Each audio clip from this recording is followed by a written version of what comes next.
Jake Miller wasn't the kind of guy to get spooked easily. He'd spent most of his life behind the wheel of a rig, traveling back roads and highways that seemed to go on forever. The road was his comfort zone, his home away from home. But that night, as he clicked off his headlights and pulled into a rest stop just outside of a quiet town, he felt something like unease settle in his gut. The night was dark, thick, moonless black that wrapped around him like a heavy blanket. His rig sat in the corner of the lot, far from the few other trucks parked under the dull, flickering streetlights. The lot was almost empty, save for a handful of long haulers who were either in their cabs sleeping or at the greasy diner inside the building. It was the middle of the week, and everyone was just passing through. Jake was exhausted. His shift had run late. His dispatcher had him take a load of frozen goods across state lines, and it had taken longer than expected. So when he got the call, it wasn't a surprise. It was always something, either an emergency drop or a last-minute delivery request that came in after hours. You had to roll with the punches when you worked in the trucking business. He kicked, his boots up on the dashboard, his hands behind his head, the hum of the engine lulling him into a half-sleep. He reached for his phone, seeing that it was already 12:15 a.m. Just as he was about to check his messages, the phone buzzed, then lit up with a name he knew too well. Tanya. He sighed, answering it with a quick swipe of his finger. "Yeah?" Jake muttered, his voice thick with the fatigue of too many hours on the road. "Jake, I've got a job for you." Tanya's voice crackled through the speaker, smooth, but with a faint edge of urgency. He could hear the distant hum of voices in the background, her team still wrapping up for the night at dispatch. "Don't ask questions, just get it done." Jake rubbed his eyes. "It's midnight, Tanya. What's this about?" There was a brief pause on the other end before Tanya responded in a low, tight voice. "It's a special request. High priority. We need you to do a drop." Jake's hand tightened around the steering wheel. "You know I'm off for the night, right? I can't run another errand. I've been at this for—" "Listen to me," Tanya interjected, her voice rising slightly. "I don't care how long you've been on the road, Jake. This one's different." All right, Jake muttered, cutting her off. "Where do you need me to go?" Tanya exhaled sharply, as if gathering her thoughts. "You're going to have to take a detour. A little off the beaten path. I'm sending you coordinates to a place called Haven Road." "Haven Road?" Jake echoed, squinting at the phone in his hand. "What, like a ghost town?" "Something like that. It's not on any of the regular maps, but I've got the address. Don't ask why, just trust me." Tanya's voice was flat but firm, like it was a matter of life and death. "It's an old client. They've got something for us and we're the only ones who can handle it." Jake raised an eyebrow. "Something for us? What the hell are we moving this time, Tanya? A dead body?" Her voice dropped to a near whisper. "Don't joke. Just get there and get it done." Jake rubbed his temple, a headache creeping up behind his eyes. He'd been out of the game for long enough to know that the less you knew about certain deliveries, the better. Some customers, he'd learned, liked to keep things on the down low, especially ones who didn't deal with regular shipping services. "Fine. Fine?" he muttered, wiping his hand across his face. "I'll bite. What's in the box?" "No questions. You pick it up, you drop it off. That's all. You'll get paid double. Consider it a bonus." Jake sighed, looking out the window, at the empty lot. He was tired, but he knew better than to turn down a bonus. Money in his pocket was always a good thing, even if the job was a little offbeat. "All right, I'm heading there now. How far is it from here?" 15 miles from the next exit. You'll see it. Haven Road isn't on most maps, but there's an old warehouse once you hit the curve. The place is remote. No cell signal out there, so don't expect a call back from me. I'll be on standby when you check in." Jake's mind was already running through the logistics. It was only a quick detour, just a drop-off in the middle of nowhere. He'd dealt with weirder jobs, and this one was no different. In the end, it was just another delivery. "All right, I'm on it," he said, shifting the truck into gear and preparing to merge back onto the highway. One thing he'd learned in the trucking business was that you never really knew what you were hauling until you got there. Some deliveries came with baggage, sometimes literal, sometimes not. As Jake hung up, the world around him seemed to shrink just a little bit. The highway stretched endlessly in front of him, and the world behind him, with its quiet rest stop. And the lights of the diner seemed so far away now. He was in the middle of nowhere, and everything felt like it was slipping into a place he didn't quite understand. The truck rumbled down the highway as he followed the directions Tanya had given him, the truck's tires humming against the blacktop in the eerie silence of the night. For a moment, he tried to shake off the uneasy feeling in his gut, but the more he thought about it, the more it gnawed at him. Haven Road. It didn't even sound like a real place. The name alone made him feel uneasy. But he figured it was just his tired mind getting the best of him. The job would be over soon and he could head home, put his feet up and forget all about it, right? The clock on the dashboard flickered 12:45 a.m. as Jake turned the wheel, veering off the familiar highway and onto an unfamiliar, narrow exit. Haven Road was up ahead, according to the directions, though there were no signs to indicate the turn. Just a single reflective arrow pointing to the right, tucked between a cluster of gnarled trees. The road felt strange from the very first turn. It wasn't that it was poorly paved or too narrow. No, this road was smooth, almost too smooth, without the wear and tear that came with most backcountry routes. The kind of road that no one used, the kind of road that seemed forgotten. Jake felt a slight tension in his chest as the headlights of his truck cut through the darkness. The world outside was nothing but trees, tall, thick pines that pressed in on both sides of the road. Their branches stretched above him, arching like skeletal arms reaching toward the sky, blocking out whatever light the stars might have offered. The trees whispered with the wind, though the air was still, giving the illusion that the forest was holding its breath. The truck's engine hummed as he navigated the winding path. His fingers drummed lightly against the wheel, though his thoughts were elsewhere. He couldn't shake the nagging feeling in his gut. Tanya hadn't sounded herself on the phone, and this entire delivery had something about it, something off that gnawed at the back of his mind. Was it the secrecy, the off-the-map location, or was it the way Tanya insisted on no questions? Jake exhaled a long, tired breath and shook his head. No time to worry, he muttered to himself. Just drop the damn box and get back on the road. As he drove, the minutes stretched into a strange sort of stillness, as if the world around him had come to a halt. The soft rumble of his tires against the asphalt was the only sound, but even that seemed muted, like it was swallowed by the thick silence pressing in from the forest. He adjusted his mirrors. No cars, no headlights in the distance, just his own truck and the eerie feeling that something was off. The road seemed to stretch endlessly. With each mile, it felt like he wasn't getting any closer to his destination. The trees closed in tighter, the night growing darker with every curve in the road. He glanced at the GPS again. Nothing. It still wasn't registering anything. No street names, no signs, just empty space. Where the hell is Haven Road? Jake muttered, flicking the high beams on in an attempt to push through the darkness. Nothing, just trees. He thought he saw something in the corner of his vision, a shadow flitting across the road. His heart skipped, and his hand, instinctively, tightened on the wheel. Nothing, just a trick of the lights. But he couldn't shake the feeling that something was watching. That feeling you get when you know something's not right, but can't put your finger on what exactly. Then, just as he was about to turn the corner, the truck headlights swept across something new in the distance. At first, he thought it was a mirage, a blur of light that seemed to pulse ahead of him. As he drew closer, he saw it was a small building, a decrepit structure standing at the bend in the road, its dark, crooked silhouette framed by the dark trees. A warehouse? It was impossible to tell. The place looked like it had been abandoned for decades, if not longer. Its windows were dark and covered in grime, and the door was barely hanging on its hinges. The place looked as though it had been forgotten, the kind of place that never should have been on any map to begin with. Jake slowed as he approached, instinctively hitting the brakes as if the truck knew better than he did to be cautious. His eyes searched the area, trying to make sense of the odd sight. There were no signs, no neon lights, no warning signs, nothing to indicate what kind of place this was, but there was something about it that felt wrong. Jake pulled over to the side of the road, about 50 feet away from the building, and cut the engine. The silence was deafening.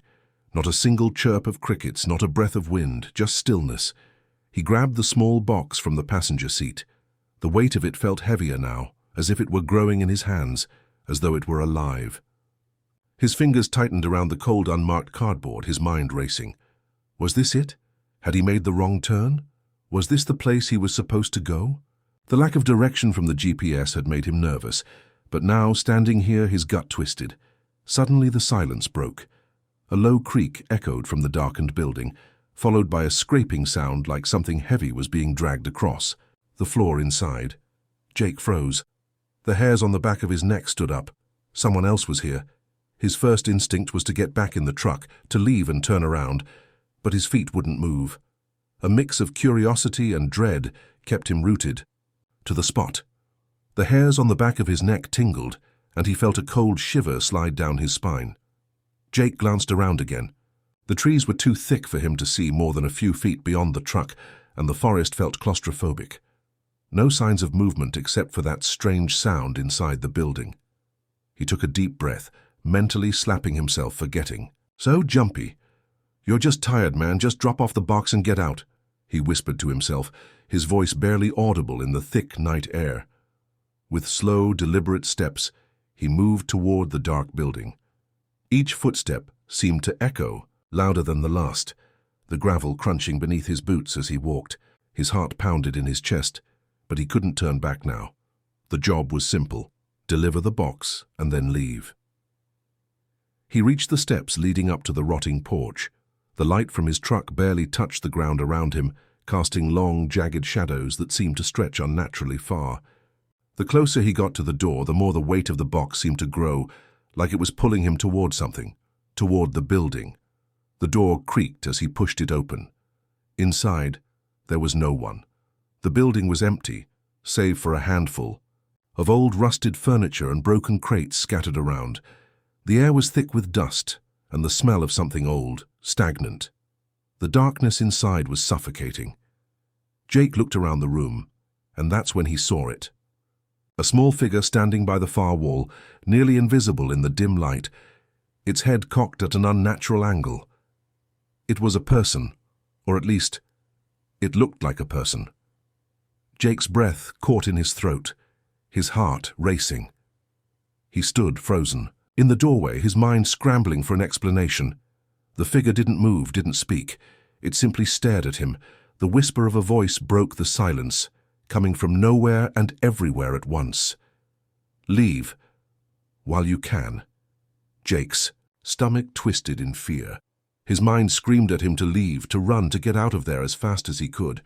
But the weight of the box in his hands felt heavier than ever now, like a chain around his wrists.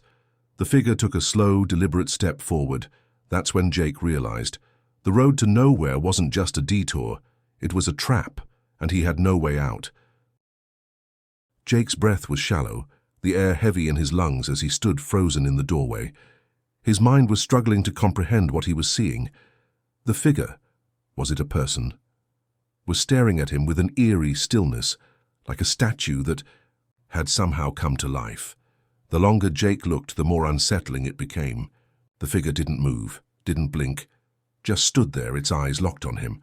The box in his hands felt impossibly heavy now, as though it were pressing down on him, urging him to move forward. His legs felt like lead, unwilling to obey. The commands of his panicking brain. "Leave out while you can." The voice was soft, a rasping whisper that seemed to come from all around him, but it was undeniably there, inside his mind, inside his bones. It was the kind of warning you heard when your instincts screamed that something was terribly wrong. He forced himself to take a step back, his heart pounding in his chest. But the door, it wouldn't close. The building was too silent, the shadows too thick. And the figure, it hadn't moved. Still standing there, watching him, unmoving, the box in his hands felt colder, the edges sharp against his fingers, as though the contents were pressing against the cardboard, as if whatever was inside was alive, or worse, waiting. His fingers twitched. He had to get rid of it. He couldn't be here, not with that thing in the corner, not with the whispering voice, not with the road outside that didn't seem to lead anywhere anymore. The figure stepped forward again, slowly, deliberately, its feet making no sound on the floor, a ghostly movement that seemed to defy nature itself. Jake felt an unnatural chill spread through his body, freezing him in place. The figure tilted its head, the long, gaunt neck twisting, at an angle that shouldn't have been possible. Its eyes, pale, almost translucent, held his gaze like it knew him, knew everything about him. I'm just here to drop off a package, Jake said, his voice tight, barely above a whisper. The words felt ridiculous in his own mouth, but he had to say something. He had to break the silence. The figure didn't respond. Jake's mind raced. He thought of the truck, of the road, of the job Tanya had assigned him. He thought of the money. He thought of getting in the truck and driving away from this cursed place. But the box was in his hands, and the weight of it seemed to pull him toward the figure like an invisible force. It wasn't just a delivery anymore. It was as though the box was a tether, binding him to this place. He could feel it, something pulling at him, urging him forward. Before he could take another step, the figure whispered again, its voice a guttural rasp this time, the words almost unintelligible. The box, it belongs to you now. Jake's blood ran cold. The word struck him like a physical blow. He wanted to scream, to run, but his feet were cemented to the ground, his legs shaking with the effort to move, to breathe. The box belongs to you now. It wasn't just a delivery anymore. This was a trap. The voice had made it clear, and the moment he stepped inside the building, he had walked straight into it. He had opened the door to something that should never have been opened. The figure took another step toward him, its long, thin arms stretching out. In the dim light of the warehouse, Jake could see its hands, long twisted fingers with sharp, jagged nails that clicked together as if they were made of bone. There was something wrong with its skin, too. Pale and stretched thin across its skeletal frame, it looked like it hadn't seen the light of day in years. Or perhaps it never had. A horrible realization gnawed at the back of Jake's mind. The figure wasn't human, it couldn't be. But what was it? And why was it here? What did it want with him? He glanced down at the box again. Something in his gut told him he needed to leave. This wasn't the job he had signed up for. This wasn't a delivery. This was something else. Without thinking, Jake turned on his heel, the sound of his boots thudding heavily against the floor as he rushed back toward the door. He could feel the weight of the box dragging at him, urging him to stay, to keep it in his hands. The whispers were louder now, building into a cacophony of voices, all pleading, all demanding. But the door didn't open. Jake gripped the handle and yanked, but the door refused to budge. His heart was hammering in his chest as panic surged through him. He pounded his fist against the wood, kicking the door with his boots. Nothing. The door was sealed shut, as though the building itself was holding him inside. From behind him, he heard the slow shuffle of footsteps.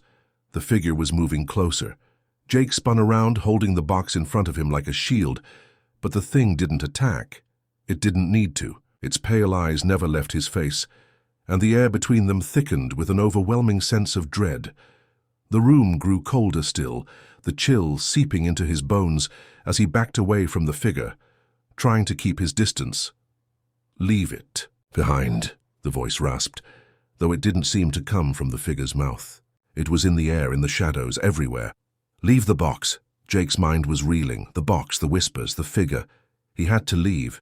He had to get out of this place before, but the box was cold, ice cold, as though something inside.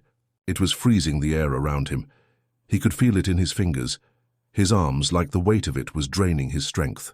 The box was alive in his hands, and it wanted something from him. What's inside? The question burned in his mind. What had Tanya sent him here to deliver? What was so important that he had to risk his life for it? The figure moved closer still, its steps soundless. Jake's heart thudded faster. He had to open the box. He had to know what was inside before it consumed him, before he became part of this nightmare. With shaking hands, Jake set the box down on the floor. His heart raced as he lifted the top, the cardboard bending under his fingers, the cold air rushing out from inside. When the box opened, Jake's breath caught in his throat. Inside, there was nothing. No packing material, no contents. Just a dark, gaping void that seemed to stretch into endless nothing. A deep, cold emptiness, like the dark of space was all that filled the box. Then, from the depths of the void, something began to stir. Something moved. Jake's blood ran cold as the darkness inside the box began to shift. It wasn't empty. It was a trap. Something inside was trying to get out, and it wanted him to open it. Before he could move, the figure's voice rang in his ears again, low and urgent. "You've already opened it. Now you must take it with you." Jake's heart stopped. The box was no longer just an object. It was something else, something far worse. Jake stood frozen, his hands still gripping the box, his heart pounding so hard it felt like it might tear through his chest. His eyes were locked on the dark void inside, a swirling blackness that seemed to pulse with life, with something ancient, something beyond comprehension. The air around him had grown heavier, thicker, almost suffocating, and the low rasp of the figure's voice had taken on a more insistent, maddening quality. "You must take it with you," the figure croaked, its voice now echoing in the empty building.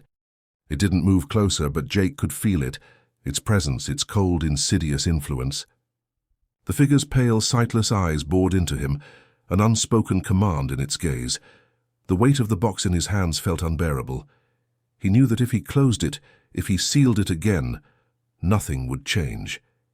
It would still be there, a dark void waiting to drag him in, to consume him. But if he opened it further, he could already feel the emptiness inside, threatening to swallow him whole. Jake's breath hitched as a new wave of terror washed over him. What was inside the box? The thing inside the box wasn't just a thing. It was a presence, a dark force that had been trapped and now somehow was using him. Using the box. Using everything. His body trembled as his fingers slowly lowered the top. He couldn't help it. Every part of him screamed to stop, to flee, but the box was calling to him, whispering in the back of his mind. He knew he had no choice. He had to open it. With one final reluctant motion, he slid the lid back, but this time there was no empty void. Instead, the blackness within the box shifted, coalescing into something tangible. Jake's eyes widened as something began to emerge. It was like smoke at first, swirling, twisting, tendrils of blackness stretching toward him, as if the air itself was thickening, becoming something solid. Then came the sound, the scraping, clawing sound, as if something were scratching at the very fabric of reality itself. The darkness inside the box started to take shape.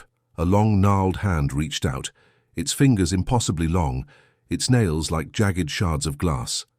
It scraped against the edges of the box, drawing a horrifying, grinding noise. Jake stumbled back, instinctively pulling the box away from him, but the hand followed, its fingers twitching, grasping, as though it knew exactly what it wanted. Jake gasped, stumbling backward. The figure in the corner moved. Slowly. Almost. Too slowly. Its head tilted, as if it were enjoying the show, savoring the fear.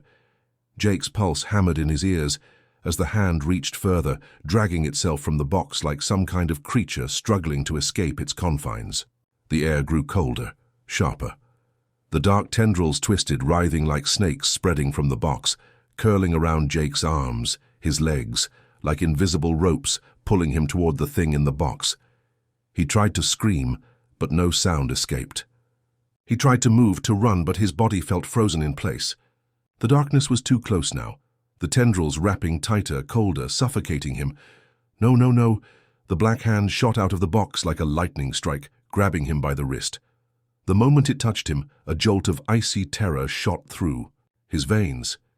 His vision blurred, and for a moment he thought he saw something. Someone standing at the far end of the room, watching. The figure. No, not just the figure.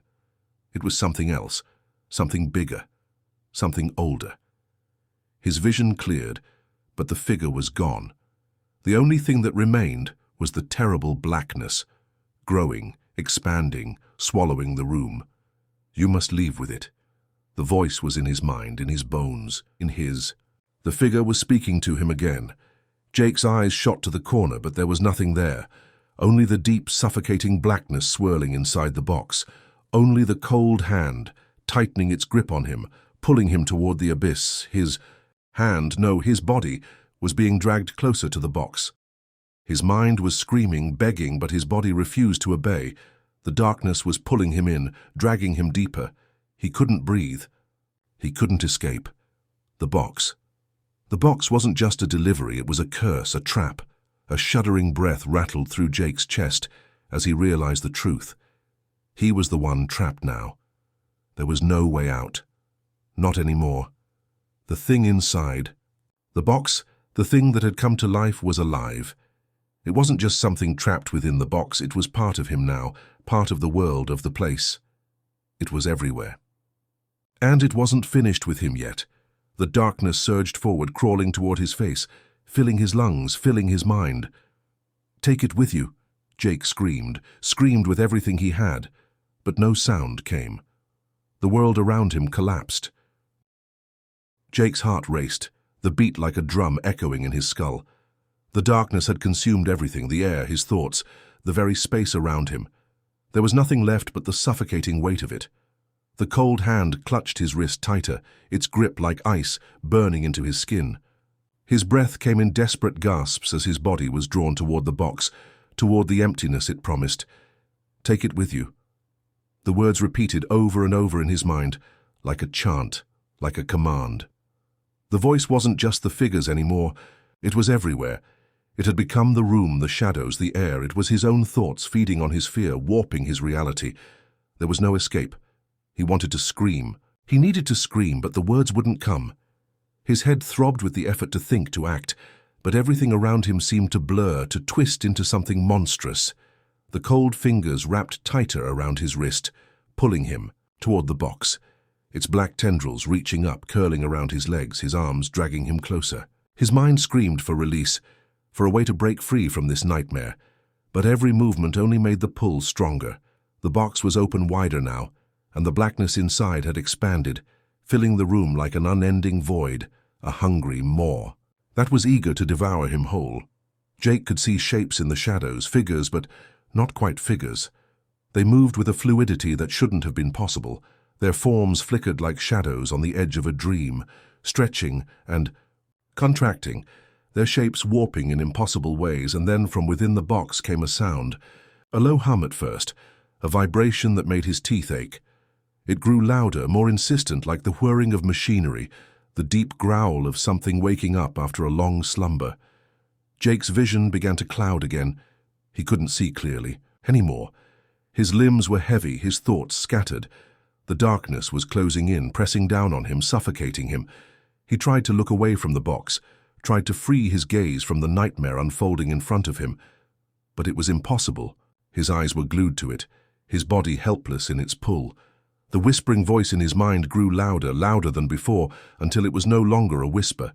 It was a deafening scream, but it didn't come from anywhere outside his head. It was in his skull, vibrating through his bones, shaking his very core. "You must take it with you." It was all he could hear now. The voice, the box, the cold, relentless darkness. The figure in the corner, the thing that had been watching him, stepped forward, its long, distorted body jerking unnaturally with each movement. It had been watching him, waiting for this moment. Jake could see its pale eyes, those dead eyes glinting in the low light. It spoke again, but the words were harder to understand this time. It wasn't just speaking with its mouth. It was speaking with its mind, the words pouring into Jake's consciousness like poison. "You are the chosen one. The box is yours now. It will never let you go." The words echoed inside Jake's head, blending with the shrieking noise, the deafening pressure that made his skull ache. It was too much. His vision was beginning to fade, the edges of the room turning darker, blurrier. And then suddenly he felt it, the sharp pull of something else, something not from the box. He was moving, not by his own will, not by his own power. The box had dragged him toward it, the pull growing stronger with every moment. His feet left the ground.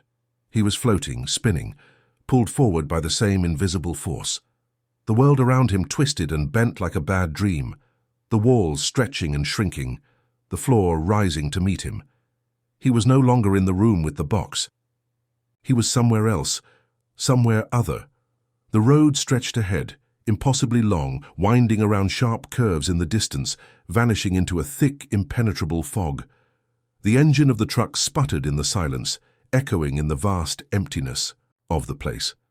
He couldn't tell how long he had been driving, how long he had been lost in the blur of the journey, but the road, Highway 13, hadn't ended, not even close. The box. The box was still with him. It had followed him. The darkness inside it was pulling him along the road, guiding him, as if it were the only thing that mattered now. His hands gripped the steering wheel, but he didn't feel them. He was numb. His thoughts were scattered, broken, trying to hold on to something, anything to prove he wasn't just a puppet on a string, helpless in the face of whatever this was. The road stretched on, and Jake knew. He knew with every ounce of his being that he couldn't leave, he couldn't stop driving. The road was endless. The box was endless. He had been drawn into this nightmare, and there was no way out. The road twisted again, impossibly sharp, and suddenly Jake saw it. Up ahead, a figure standing in the middle of the road, the same figure, the one he had seen in the warehouse, the one that had been watching him. It had been waiting for him. Jake slammed on the brakes, his heart thudding in his chest. The truck screeched to a halt, the tires skidding on the asphalt. The figure didn't move, didn't flinch. Jake's hands were shaking as he opened the door of the truck, his body numb with terror. He had to get out. He had to. The figure raised its hand, and Jake stopped. For a moment, everything froze. The figure's pale, lifeless eyes met his, and Jake felt his body seize with the kind of terror that paralyzed you, that left you unable to move. The figure raised its arm, its fingers pointing toward the box. "It's yours now," it whispered, "and you will never leave." Jake's mind screamed for him to run, but he couldn't. His body refused to obey. The figure took a step forward, and Jake could hear the scraping sound of its footsteps, as though the air itself were bending around it, refusing to let him escape. He had been chosen, and there was no escape from the road, no escape from the box, no escape from whatever had taken hold of him. Jake's breath hitched in his throat as the figure drew closer, its pale face still locked in a gaze that seemed to penetrate every layer of his being. The world around him had become suffocating, the darkness pressing in on all sides. The road, stretching endlessly before him, now seemed to stretch behind him as well. He had thought he could drive forever. He thought that if he just kept moving, if he just kept his eyes on the horizon, he would eventually escape whatever was pulling him into the blackness. But there was no horizon. There was no end. Only the road. Only the figure. "You will never leave," the figure repeated, its voice now a rasping echo in Jake's mind. The words sliced through him, pulling at his sanity like teeth on bone. Jake's hands trembled on the steering wheel. He wasn't sure what he was more afraid of, the figure that was still approaching, or the realization that the road itself had become alive with some kind of dark, malicious purpose. The engine of his truck coughed, sputtering like it was as terrified as he was. He glanced at the dashboard, praying for the numbers to change, praying that the fuel gauge would show something, anything, that told him this nightmare wasn't infinite. But the needle stayed in place, unyielding, stuck on empty. His foot hovered over the brake, but there was nowhere to stop. The road had become an unbroken loop, like a snake devouring its own tail. No matter how far he drove, the same foggy stretch of pavement waited for him. Every turn he made seemed to loop back to the same spot, the same damn place. A chill ran down his spine. He tried to shake off the sensation, telling himself it was just his mind playing tricks. He looked at the figure again, still creeping closer, its limbs twisting unnaturally as it moved. He could feel its cold gaze boring into him, like a weight pressing down on his chest. He couldn't take it any longer. "Why are you doing this?" he shouted, his voice cracking with desperation. "What do you want from me?" The figure didn't answer. It didn't need to. It raised its hand once more, and this time Jake felt it. The pull. The air shifted around him, turning dense and heavy. The very atmosphere seemed to warp as if it were bending to the will of whatever force was controlling it. His fingers twitched on the wheel, desperate to take control, to steer away. But it was like the truck had become a part of the cursed road, stuck on a track it could never leave. The figure's mouth opened. It spoke in a voice that wasn't just spoken. It pressed into Jake's skull, like an invasive thought planted deep inside him. The road is endless. It has always been endless, and you are one with it now. Jake's breath caught in his throat. His chest tightened as he tried to swallow, but his mouth had gone dry. The words clung to his mind, seeping into his bones. The truck jerked forward, the engine growling louder. Its growl almost like a distant roar, an animal sensing its prey. The road stretched on. He turned the wheel sharply, hoping for a new direction, for a break in the pattern, but the asphalt curved again, forcing him back into a straight line. Every exit sign he passed led to the same signpost, Highway 13. The same sign, the same message. It felt like the world had closed in on him, like the road had become a prison. The figure, now barely visible in the rear-view mirror, was still there, still following. Jake slammed his fist against the steering wheel, a primal scream of frustration, ripping from his throat. "Why me?" he cried into the void. "What did I do to deserve this?" The road, as if responding to his plea, twisted even more violently. The truck shuddered, its tires screeching against the blacktop as the world around him started to distort further. The fog grew thicker, swirling, almost alive. He saw strange shapes in the mist, dark, indistinct figures that seemed to shift and move. He couldn't tell if they were real or just part of his mind cracking under the pressure. The road had no end, and neither would his torment. A sudden realization hit him like a punch to the gut. The road wasn't just physical. It wasn't just pavement and asphalt. The road was alive. The highway had somehow shifted. It had become part of whatever nightmare Jake had stumbled into. It was as if the entire world had warped around him, pulling him into this cursed place. And no matter how far he drove, he would never escape. And the figure, it wasn't just a watcher. It was waiting for him to understand. The truck lurched forward again, the gas pedal feeling heavier with every press. The steering wheel seemed to resist his touch. The world outside the truck seemed to close in, the shadows pressing against the windows as though the darkness was watching him. Every breath was labored, every heartbeat a reminder that he was trapped. And then, just when Jake thought he could take it no longer, the voice came again, louder, clearer. "You are part of the road now, and it will never let you go." Jake slammed his foot down on the gas, praying to whatever force controlled the road that he could escape it. He closed his eyes, not wanting to see the darkness closing in on him. He didn't know how long he'd been driving, but everything felt wrong now. The fog was thicker than ever. The engine, a low rhythmic thrum, felt like it was beating in time with his heart. He opened his eyes just long enough to glance at the rear-view mirror again, and his stomach dropped. There, in the reflection, was a shadow. It was vague at first, but as the truck rolled on, the shadow began to take shape. It was him, or something that looked like him, a twisted version of himself, its face distorted, its eyes hollow and black. The figure wasn't just following anymore, it was inside him. Now, the road had taken him, and in doing so it had stolen a part of his soul. Jake's hands trembled as he looked down at the wheel, his grip slipping as he realized there was no way out. He wasn't just driving down Highway 13. He had become Highway 13, and the road was never going to let him leave.